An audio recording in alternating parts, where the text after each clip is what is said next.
I didn't mean for this to happen. Please, let me explain.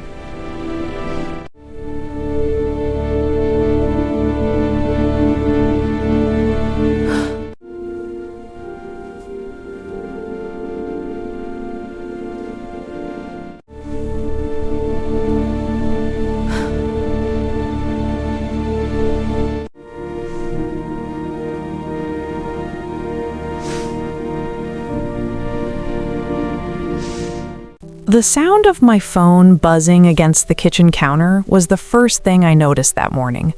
A message from an unknown number. I didn't recognize it, but something made me pause.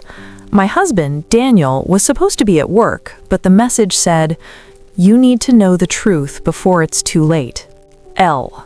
My hands trembled as I stared at the screen. Who was L? What truth?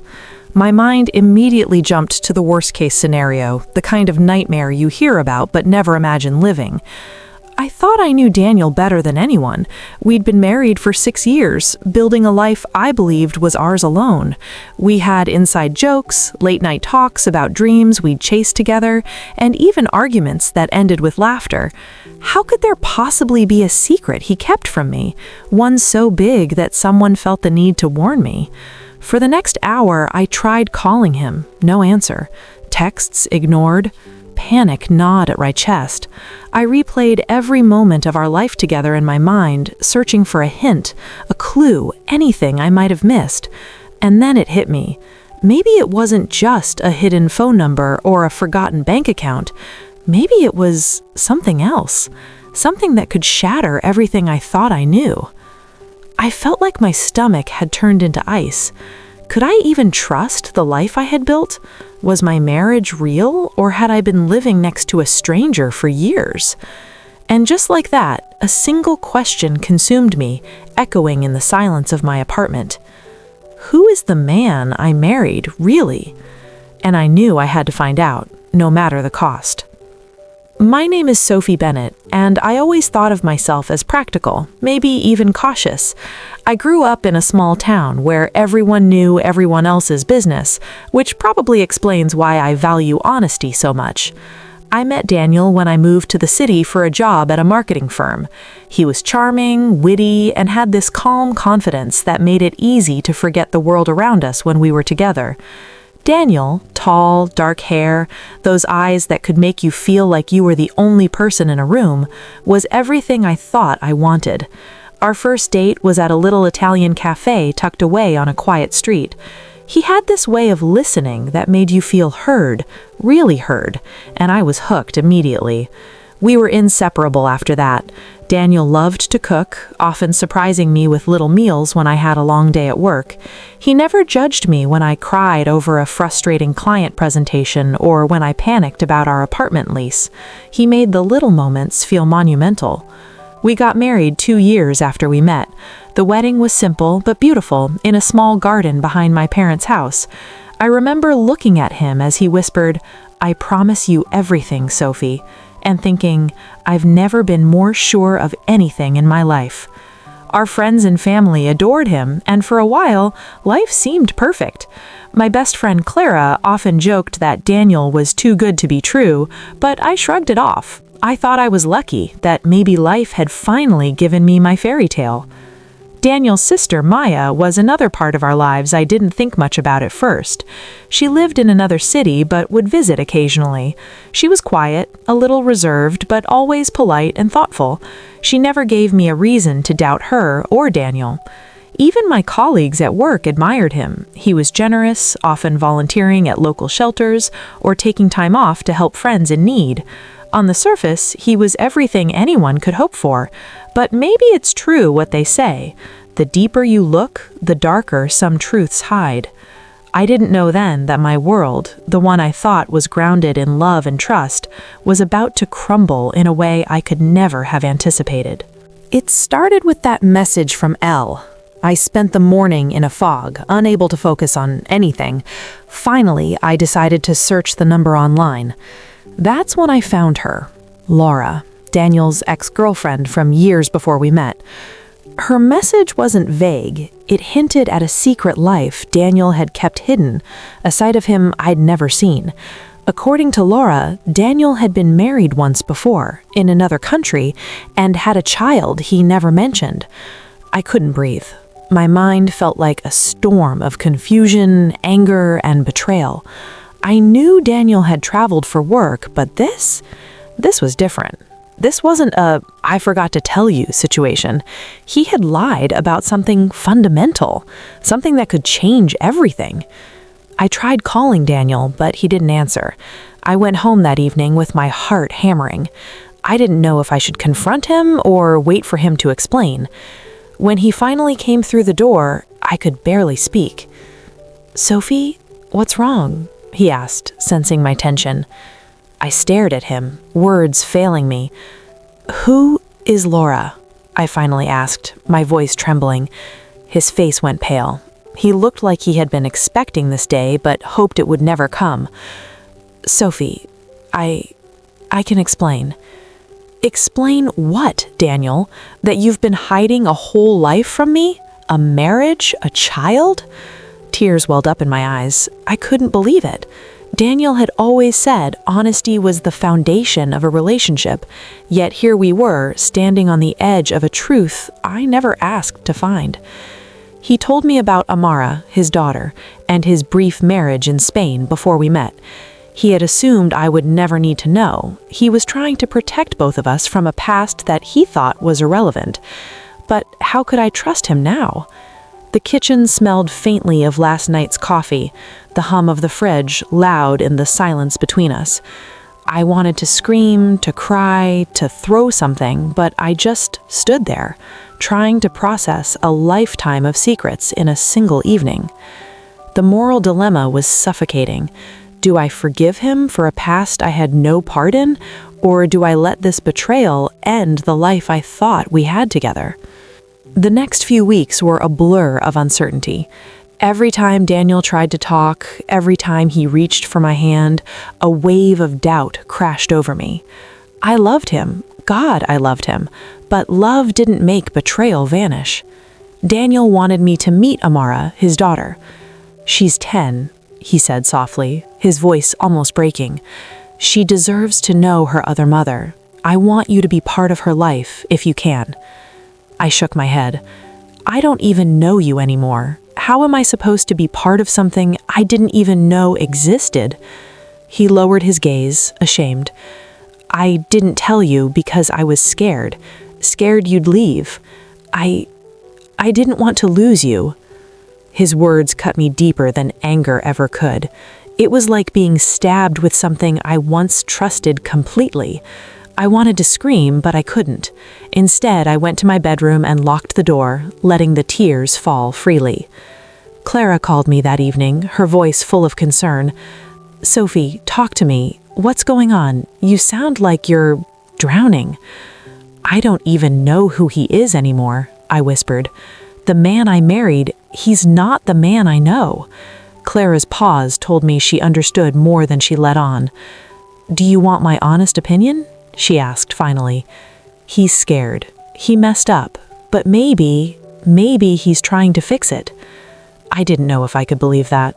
I wanted to, but every instinct in my body screamed caution. I spent nights scrolling through old photos on my phone, replaying Daniel's words, trying to spot lies in his smiles.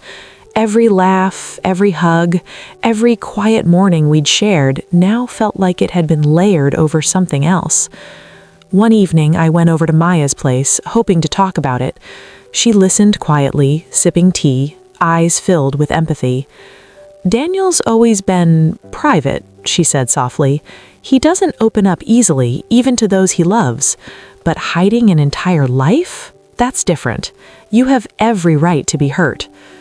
"I don't know if I can forgive him," I admitted. "I love him, but I can't stop thinking about what else he might be hiding." Maya reached across the table and held my hand.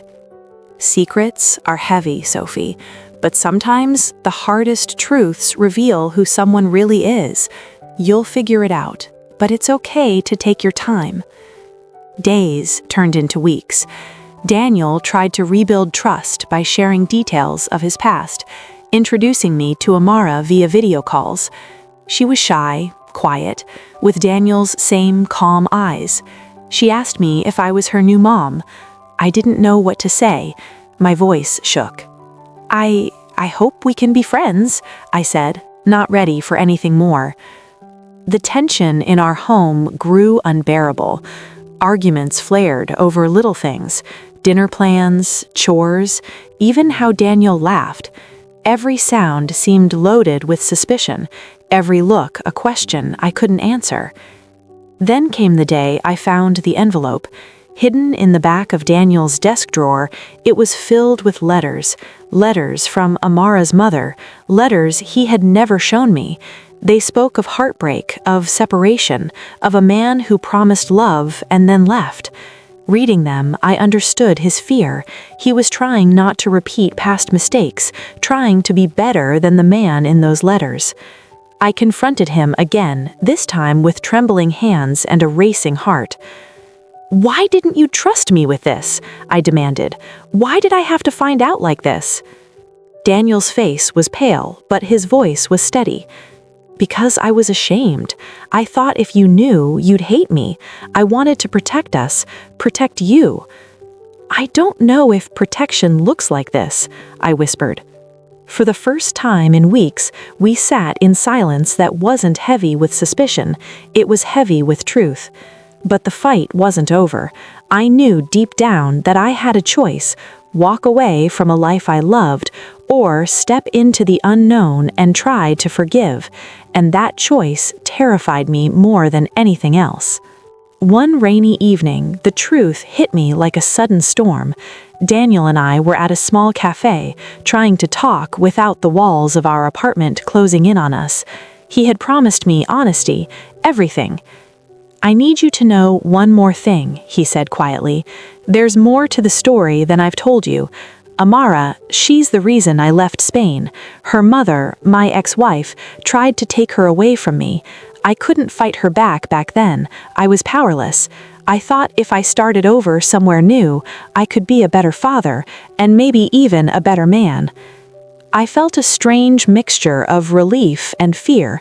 He hadn't lied to me out of malice. He had been trying to survive a painful past while protecting the life he built with me.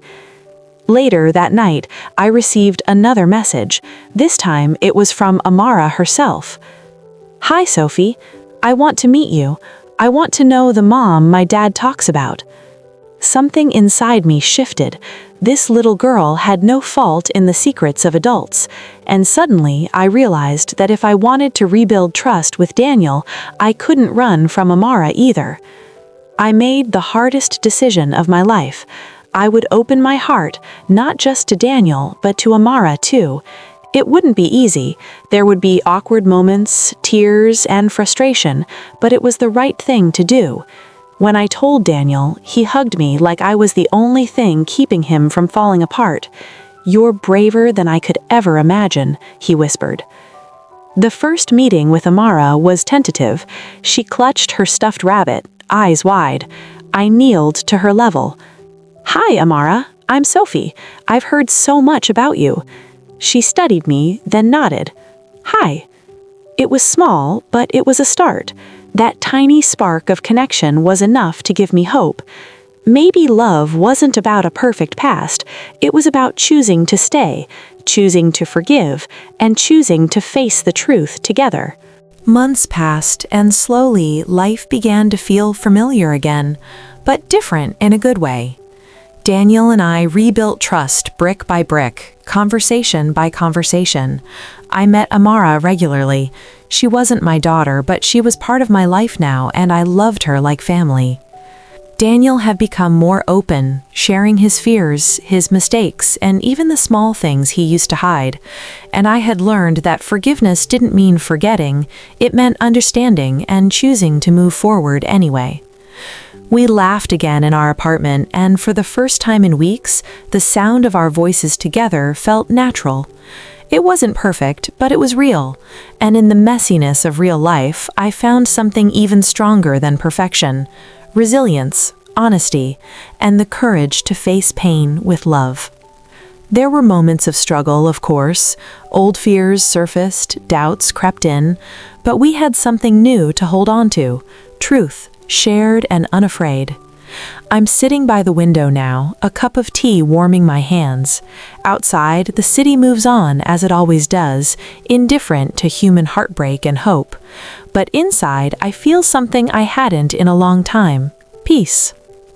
Life didn't end when I discovered Daniel's secret. In some strange way, it began again. I learned that love is never simple, that truth can hurt, but that it can also heal. I learned that courage isn't about never feeling fear, it's about choosing to act even when your heart is breaking. And most of all, I learned that people are more than their pasts. Daniel's mistakes didn't define him. My forgiveness didn't erase what happened, it honored it, acknowledged it, and allowed us to move forward together. Amara is laughing in the next room, teaching Daniel how to play chess. I smile because I see the life we're building, a life with honesty, love, and room for second chances. Some secrets are heavy, some truths are painful, but sometimes the hardest journeys lead to the most beautiful destinations. And as I take a deep breath, I realize that maybe this is what love really is: imperfect, brave, and endlessly surprising. We can't change the past, but we can choose what we become. And today, I choose love.